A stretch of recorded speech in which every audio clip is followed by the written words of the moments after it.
Coordinate geometry में आपको क्या क्या याद रखना है समझ में, जरा गौर कीजिए। सबसे पहले आपको याद रखना है एक्सिस। क्या याद रखना है? एक्स एक्सिस और वाई एक्सिस। एक्स और एक्स डैश, वाई और वाई डैश, है ना। ये आपका दोनों जहां है ना, एक्स एक्सिस और वाई एक्सिस, ठीक है। ये दो लाइंस होते हैं और दोनों लाइन एक दूसरे के एक पॉइंट पर परपेंडिकुलर होते हैं। कहाँ? परपेंडिकुलर होते हैं। That point is known as origin. तो क्या कहते हैं? ओरिजिन। ओरिजिन का मतलब होता है मूल बिंदु। क्या होता है? मूल बिंदु। मूल बिंदु का जिसको हम निर्देशांक कहते हैं, क्या कहते हैं? पूछा जाए है ना, कोऑर्डिनेट है ना, कोऑर्डिनेट्स ऑफ है ना, coordinates of origin. Coordinates of origin यानी मूल बिंदु के निर्देशांक। मूल बिंदु के निर्देशांक। मूल बिंदु के निर्देशांक यदि पूछा जाएगा तो क्या जवाब होना चाहिए? 0, 0। देखो 0, 0, 0, 0 ये मूल बिंदु का निर्देशांक होता है। समझ में, मूल बिंदु का निर्देशांक यानी 0, 0। आप लोग पढ़े होइएगा नंबर लाइन बचपन में, संख्या रेखा, मिडिल में क्या होता है? 0, है ना। 1, 2 और 3 और -1, -2 और -3 इस तरह से होता है। यानी इसका मतलब यहाँ पे देखिए, ये यही 2 लाइन्स होता है। ये हॉरिजॉन्टल बना दीजिएगा तो एक्स एक्सिस कहलाएगा, है ना। और इसको यदि वर्टिकल बना दीजिएगा ये वाई एक्सिस कहलाएगा। है समझ में? इसको यदि आप वर्टिकल बना दे तो क्या कहलाएगा? वाई एक्सिस कहलाएगा, है ना। और इन दोनों को हॉरिजॉन्टल और वर्टिकल, हॉरिजॉन्टल और वर्टिकल दोनों लाइन को मिला दे तो हमको एक्स एक्सिस और वाई एक्सिस का कॉम्बिनेशन हमको मिल जाएगा। है समझ में? ठीक है, एक्स एक्सिस और वाई एक्सिस का कॉम्बिनेशन हमको मिल जाएगा। है समझ में? देखो एक्सिस एक दूसरे को कट कर रहे हैं ना, कहाँ कट कर रहे हैं? बिंदु पॉइंट पर यानी ओरिजिन पर। तो ओरिजिन का निर्देशांक क्या होना चाहिए? 0, 0। क्यों? क्योंकि देखो इसका बीच वाला 0 और इसका बीच वाला 0 दोनों क्या होते हैं? ओवरलैप कर जाते हैं। है समझ में? अब सुनिए, ये कोऑर्डिनेट्स ऑफ जो भी पॉइंट्स होता है ना, कोऑर्डिनेट्स ऑफ ओरिजिन हमने माना 0, 0। एक पार्ट x का है और दूसरा किसका है? y का है। समझ में? एक्स वाई का पॉइंट हम कैसे बताते हैं, इस चीज को ध्यान से देखिएगा, है ना। जैसे मान लीजिए कि ये जो एक्सिस है वो मिल करके देखिए यहाँ पे प्लेन का निर्माण कर रहा है। कौन सा प्लेन? X y plane. और एक्स वाई प्लेन एक बन रहा है। एक्स वाई प्लेन ये देखो पॉजिटिव पॉजिटिव, ये कौन सा होता है? पॉजिटिव और पॉजिटिव। इसमें ऊपर पॉजिटिव लेते हैं, इसमें जो है कहाँ होता है? Right side. तो ये जो आपका जो बन रहा है ना 4 पार्ट, देख रहे हो ना इसको? 4 प्लेन बन रहा है ना यहाँ पे। तो इसको कहते हैं फर्स्ट क्वाड्रेंट, सेकेंड क्वाड्रेंट और थर्ड क्वाड्रेंट और ये फोर्थ क्वाड्रेंट। है समझ में? हिंदी में इसको कहते हैं चतुर्थांश। क्या बोलते हैं जी? चतुर्थांश। कई गो चतुर्थांश बना? 1, 2, 3 और 4। इंग्लिश में क्वाड्रेंट कहते हैं। क्या कहते हैं? Quadrant. First quadrant, second quadrant, third quadrant और फोर्थ क्वाड्रेंट। अब पूछता है एग्जाम में कि क्वाड्रेंट, जो क्वाड्रेंट बनता है फर्स्ट क्वाड्रेंट का जो सिंबल होता है वो क्या होता है? Plus plus. क्यों? क्योंकि देखिए फर्स्ट क्वाड्रेंट किससे गिरा है? प्लस एक्स एक्सिस और प्लस वाई एक्सिस। सिंबल इसका क्या बन जाएगा? है समझ में? इसका देखिए ये नेगेटिव है और ये पॉजिटिव है, इसका क्या होगा? माइनस और प्लस। और इसका क्या होगा? माइनस और माइनस। इसका जो हो जाएगा आपका प्लस और माइनस। अब यहाँ गौर से देखिए, यहाँ आपको जरा गौर से देखना है। ये तो सिंबल हो गया, लेकिन किस तरह से हम एक्स और वाई का चूज कर रहे हैं ये चीज हम लोग को देखना है। जैसे मान लीजिए कि ये आपका कोऑर्डिनेट सिस्टम है ना। ये आपका एक्स एक्सिस है और ये वाई एक्सिस। ये आपका वाई डैश है और ये आपका एक्स डैश है। ये आपका ओरिजिन हो गया 0, 0। यहाँ मान लीजिए कि कोई पॉइंट हम लेते हैं किसी भी प्लेन में, किसी भी क्वाड्रेंट में, है तो किसी भी क्वाड्रेंट में हम कोई भी पॉइंट लेंगे, कोई भी बिंदु लेंगे, है ना। मान लीजिए कि हमने बिंदु P ही ले लिया। अब इसका सही मेजरमेंट बताना है, सही मेजरमेंट बताना है। जैसे मान लीजिए कि हम यहाँ खड़े हैं, है ना। हम यहाँ खड़े हैं कल परसों कोई पूछा कि हम कहाँ खड़े थे, तो हम कहेंगे ना यहाँ खड़े थे, यानी हम इस दीवार के पास खड़े थे और इधर वाली दीवार के पास खड़े थे, दोनों तरफ से सही पोजीशन बताएंगे ना। ठीक उसी तरह से यहाँ देखिए, इसका पॉइंट पी का सही लोकेशन हमको बताना है, तो एक्स एक्सिस से ध्यान से देखिए कितना दूर है, ये बताएंगे ना। और दूसरा वाई एक्सिस से कितना दूर है, समझ में, एक्स एक्सिस से कितना दूर है और वाई एक्सिस से कितना दूर है। तो जरा गौर से देखिए, एक्स एक्सिस से जो डिस्टेंस मेजर करेंगे वो डिस्टेंस वाई के तरफ होगा ना, यानी उसको हम वाई का वैल्यू करते हैं, है ना। और यहाँ ध्यान दीजिए, एक्स एक्सिस के यानी यहाँ ध्यान दीजिए, यानी वाई एक्सिस के ऊपर मेजर कर रहे हैं, तो ऊपर यानी किसकी तरफ जा रहे हैं, एक्स। तो ये वैल्यू किसका होता है, एक्स का। है समझ में, क्या होता है, एक्स का। तो पूछा जाए वाई क्या है, तो y is the perpendicular distance. Y is the perpendicular distance measured from x axis. Measured from x axis. देखो x axis से दूर जा रहे हैं। x axis क्या है? तो x axis is the perpendicular distance from y axis. है समझ में? यानी इसको कहते हैं y का जो वैल्यू है x अक्ष से लंबी दूरी है। परपेंडिकुलर मतलब लंबी, यानी लंबवत दिशा में मापते हैं। ऐसे थोड़ी ऐसे माप लेते हैं ना, सीधा मापते हैं, लंबवत। समझ आ रहा है? तो इस तरीके से इस पॉइंट P का पूछा जाए कोऑर्डिनेट क्या है, तो कहेंगे x, देखिए ध्यान, तो ये x क्या है, तो x वह दूरी है जो y अक्ष से मापा जाता है, y वह दूरी है जो x अक्ष से मापा जाता है। आया समझ में? तो यहाँ पर जो वैल्यू है x का, यह y अक्ष से मापा गया है। आया समझ में? तो इसको पहले लिखते हैं, फर्स्ट पॉइंट में लिखते हैं, और इसको हम कहते हैं एब्सीसा। क्या कहते हैं, हाँ, एब्सीसा बोलते हैं इसको। क्या बोलते हैं, एब्सीसा। इसको बोलते हैं ऑर्डिनेट। क्या बोलते हैं, ऑर्डिनेट बोलते हैं। हिंदी में इसको भुज कहते हैं। ये कोटि होता है, क्या होता है, कोटि, और ये क्या कहलाता है, भुज कहलाता है। समझ में, क्या कहलाता है, भुज।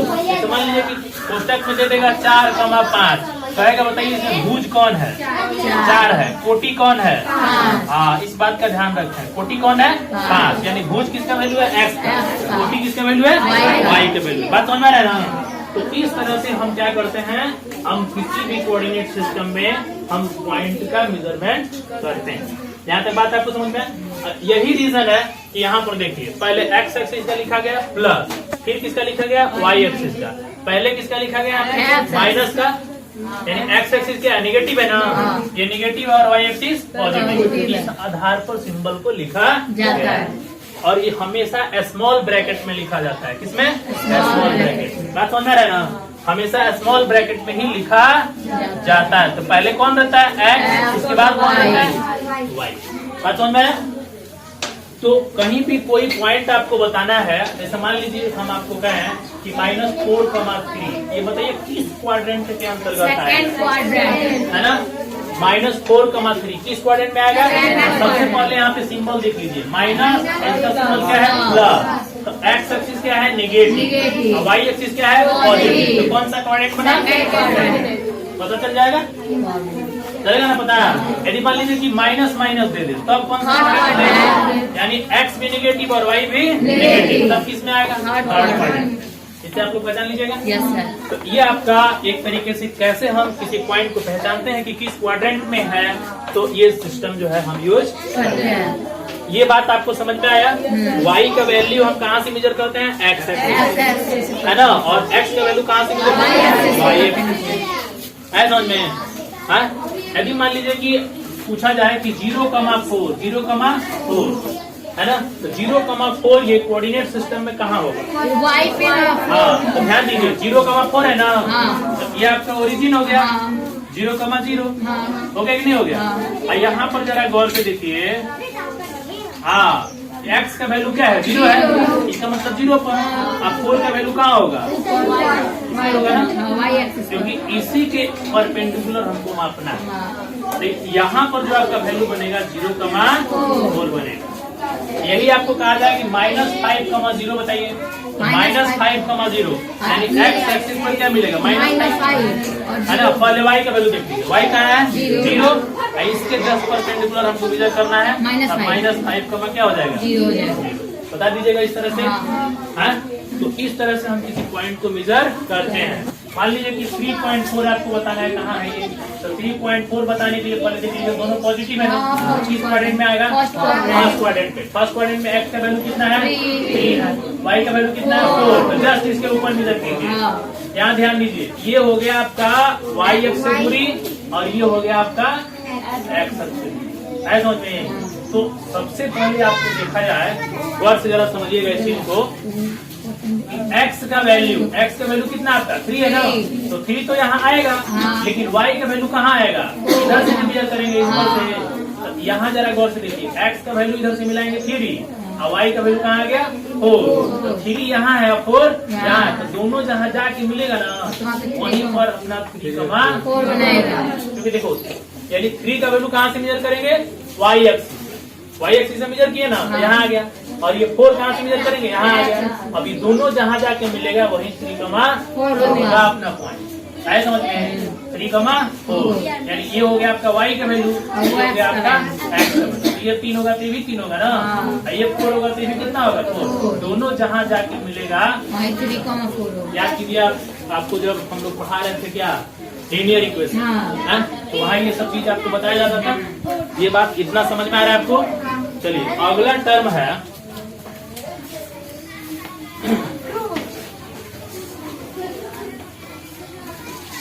अगला टर्म जरा अच्छा से समझिएगा, है ना।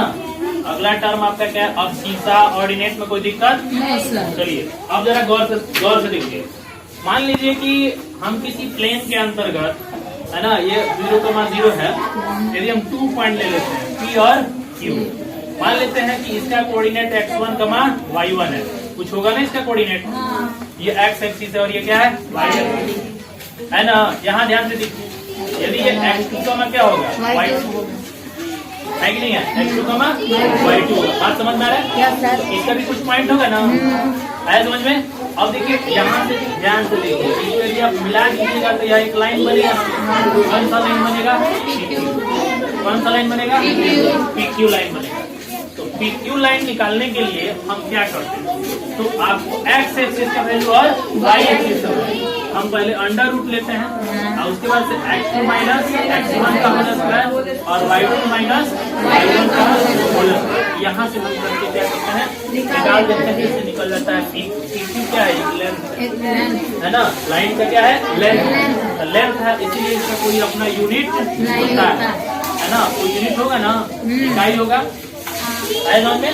तो इस तरह से PQ का वैल्यू हम क्या कर लेते हैं, निकाल लेते हैं, आए समझ में। लेकिन ये फॉर्मूला आया कहाँ से, ये फॉर्मूला कहाँ से आया कि आप इसको मिला दीजिए। आप इसको मिला देंगे ना तो ये 90 डिग्री का एंगल ट्रायंगल बन जाएगा। देखिए मिला दिए ना, तो मिला देंगे तो यहाँ से यहाँ तक का दूरी क्या है, x1 होगा, x1 है ना, x1 ओरिजिन से यहाँ तक। और ये वाला जो आपका दूरी है, ये वाला क्या हो गया, y1 हो गया। उसी तरह से इसमें जब मेजर कीजिएगा तो ये x2 हो गया और ये पूरा क्या हो गया y2। इस ट्रायंगल में देखिए जरा, इस ट्रायंगल में मान लीजिए पॉइंट M है, तो इसके हिसाब से ये R और S मान लीजिए, तो जरा इसका दूरी बता दीजिए, x2 माइनस x1। ये पूरा यहाँ से यहाँ तक है ना, पूरा x2 है, इतना x1 है, तो इतना दूरी कितना होगा, x2 माइनस x1। इसके हिसाब से ये कितना होगा, पूरा y2 माइनस y1। कौन वाला, ये वाला, ये y1 होगा ना, ये इतना, तो y2 माइनस y1। अब इस ट्रायंगल में देखिए, ट्रायंगल आपका ऐसे बन गया ना, ये कह रहा है x2 माइनस x1 और ये कह रहा है y2 माइनस y1। गौर से देखिए, पाइथागोरस बन गया ना, तो ये आप निकाल लीजिएगा। तो निकालिएगा, ये PQ ही ना है, तो PQ बराबर क्या निकालिएगा, अंडर रूट, है ना, यही ना, x2 माइनस x1 का whole square plus y2 minus. ये फॉर्मूला, ये सिस्टम यूज करके आपका ये आया। तो खैर आपको याद रखना है डिस्टेंस फार्मूला, 2 पॉइंट यदि दिए हुए हों उनके बीच का दूरी हमको निकालना है, तो कौन सा फार्मूला यूज करेंगे, डिस्टेंस फार्मूला। कौन सा फार्मूला, डिस्टेंस फार्मूला यूज करेंगे। कौन सा फार्मूला, समझ आ रहा है, कौन सा फार्मूला यूज होगा, डिस्टेंस फार्मूला। क्या क्लियर हो गया, डिस्टेंस फार्मूला क्या है, तो 2 पॉइंट्स के, 2 बिंदुओं के बीच की दूरी को निकालने का सूत्र होता है समझ में। और 2 पॉइंट्स दिया रहेगा आपका P और क्यू। इसका आपका निर्देशांक दिया रहेगा x1, y1, x2, y1, x2, y2। तो इसको आप मेजरमेंट करके ही आप डिस्टेंस निकालिएगा, नहीं भी दिया रहेगा तो मान लीजिएगा कि x1, y1 है और ये x2, y2 है। समझ में? जैसे मान लीजिए कि P और Q दे रखा है, इसका कह रहा है कि 3,4 है, इसका कह रहा है 2, क्या है 3। अब पूछा जाए कि यहाँ पे x1 कौन मानिएगा? x1 3, x2 कितना मानिएगा? 2, x2 कितना मानिएगा? 2। y1 कितना मानिएगा? 4, हाँ 4, y1 4 और y2 3। देखिए तो ये y1 हो गया, ये y2 हो गया, ये x1 हो गया, ये x2 हो गया। जब भी आपको पता चल जाएगा तो फॉर्मूला से आप PQ क्या कर सकते हैं? निकाल लेंगे। निकाल सकते हैं ना। हाँ। इस तरह से हम जो है PQ को निकालते हैं। बात समझ में रहा है? तो PQ को निकालिएगा तो क्या मिलेगा आपको जरा बताइए। PQ यदि हमको निकालना है तो x2 और y1 यही ना है, देखिए x2 और x1 2 - 3 का होल स्क्वायर और 3 - 4 का होल स्क्वायर। यदि आप उसको उलट के लिख दें तभी कोई फर्क नहीं पड़ेगा। आप जो है x1 - x2 भी लिख सकते हैं, y1 - y2 स्क्वायर हो जाएगा ना। तो 3 में से 2 में से 3 गया 1 हुआ, इसमें 3 में से 4 गया कितना बना माइनस √1 + 1 माइनस का होल स्क्वायर कीजिएगा तो 1 ही ना मिलेगा, तो √2 आ गया ना। तो इस तरह से डिस्टेंस फॉर्मूला हमको मिलता है। आया समझ में? क्या यूज करना है? Distance formula. देखो डिस्टेंस फॉर्मूला से ही हम पता लगाते हैं। जैसे मान लीजिए जरा इस पर गौर कीजिएगा कि आपको कोई क्वाड्रेंट कोई जो है ट्रायंगल दे देगा, है समझ में? कोई जो है आपको रेक्टेंगल दे देगा इस तरह से, मतलब ट्रायंगल भी दे सकता है, क्वाड्रिलेटरल भी दे सकता है। इसके निर्देशांक आपको दे दिए रहेंगे A, B और C। इसको दे दिया रहेगा D, E, F और G। ऐसा समझ में? इसका डायगोनल भी हो सकता है, ऐसा समझ में दे देगा। और आपको बताना होगा कि बताइए ये ट्रायंगल के तीनों कोऑर्डिनेट्स दिए हुए हैं। आपको बताना है कि इक्विलैटरल है, राइट एंगल है, ऐसा समझ में आइसोसेलेस है, तो आप साइड तीनों निकाल लीजिए। ए भी निकाल सकते हैं ना, BC भी निकाल सकते हैं और AC भी। तीनों बराबर आएगा तो इक्विलैटरल 2 बराबर आएगा तो आइसोसेलेस। इक्विलैटरल का मतलब होता है समबाहु त्रिभुज। कौन सा? जिसकी तीनों भुजा बराबर है। इस पर हम कल क्वेश्चन कराएंगे, अभी फिलहाल आप समझिए। आया समझ में ना? AB, BC और AC। तो दूरी सूत्र से ही आप जैसे मान लीजिए कि इसका ये दे दिया x1, y1, x2, y2, x3, y3। आया समझ में? x3, y3 दे दिया। तो देखिए AB आप निकाल सकते हैं ना, इसका यूज करके। AC आप निकाल सकते हैं, इसका यूज करके। BC आप निकाल सकते हैं, इसका यूज। तो तीनों डिस्टेंस आपका निकल जाएगा ना। जब बराबर हो जाएगा तो समबाहु से जुड़ जाएगा। आया समझ में? बराबर हो जाएगा तो समबाहु से 2 को बराबर हो जाएगा तो है समझ में? यदि मान लीजिए कि पाइथागोरस ट्रिक पर लागू हो गया तो राइट एंगल हो जाएगा। तो इस हिसाब से जो है ना, ये क्वेश्चन आता है एक बार दे देगा कोऑर्डिनेट्स, आपको बताना होगा। उसी तरह से क्वाड्रिलेटरल में दे देगा 4 पॉइंट्स आपको दे देगा x1, y1, x2, y2, x3, y3 और x4, y4 आपको जो है दे देगा। तो जब ये दे देगा ये चारों, है ना, और आपको बताना होगा कि क्वाड्रिलेटरल बताइए। क्वाड्रिलेटरल कौन सा? यानी रेक्टेंगल है कि रोम्बस यानी आयत है कि आप समचतुर्भुज या समानांतर चतुर्भुज। पहले आपको समचतुर्भुज के केस मालूम